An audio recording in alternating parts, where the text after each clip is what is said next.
আসবো পরের খবরে। বিধানসভার ভিতরে বাইরে দ্বৈরথ। মুখ্যমন্ত্রী বিরোধী দলনেতার বিধানসভার ভিতরে ভাষণ দেওয়ার কথা। মুখ্যমন্ত্রী সাসপেন্ড হওয়ার পর বিধানসভার বাইরে ভাষণ দিতে পারেন শুভেন্দু। পূর্ব ঘোষিত কর্মসূচি অনুযায়ী বিধানসভার বাইরে ধর্ণা শুরু বিজেপির। বিস্তারিত জানবো, আমাদের সঙ্গে টেলিফোন লাইনে রয়েছেন আমাদের প্রতিনিধি দুর্গা দাস বন্দ্যোপাধ্যায়। দুর্গা দাস,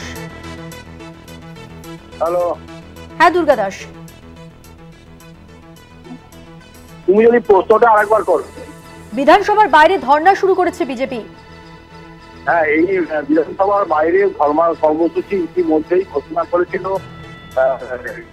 রাজ্য বিধানসভার বিজেপি পরিষদীয় দলনেতা শুভেন্দু অধিকারী, এবং আজকে সকাল থেকেই কিন্তু আমরা দেখতে পাচ্ছি যে বিধানসভার বাইরে শুভেন্দু অধিকারীর নেতৃত্বে বিরোধী পরিষদীয় দলের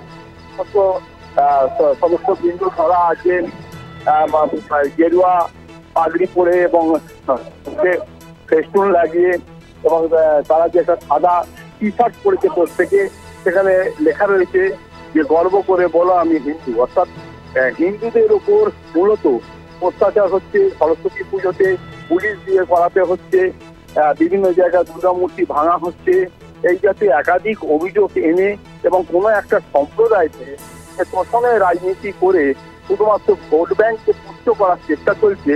বিষয়টাকে সামনে রেখেই কিন্তু এই বিজেপি পরিষদীয় দলের সমস্ত সদস্যরা তারা আজকে এই ধর্ণা অবস্থান কর্মসূচি চালিয়ে যাচ্ছেন, এবং তারা বিগত দিনও যেটা বলেছিলেন যে মূলত হিন্দুদের হয়ে কথা বলা, হিন্দুদের দাবি দাবা বা তাদের ওপর যে আক্রমণ হচ্ছে তার প্রতিবাদ করার জন্যেই এই রাজ্যের তৃণমূল কংগ্রেস সরকার এবং সেই সরকারের মুখ্যমন্ত্রী মমতা বন্দ্যোপাধ্যায় নাকি তাদেরকে চাইছেন যে তাদের কণ্ঠ রোধ করতে তারা যাতে কথা বলতে না পারে।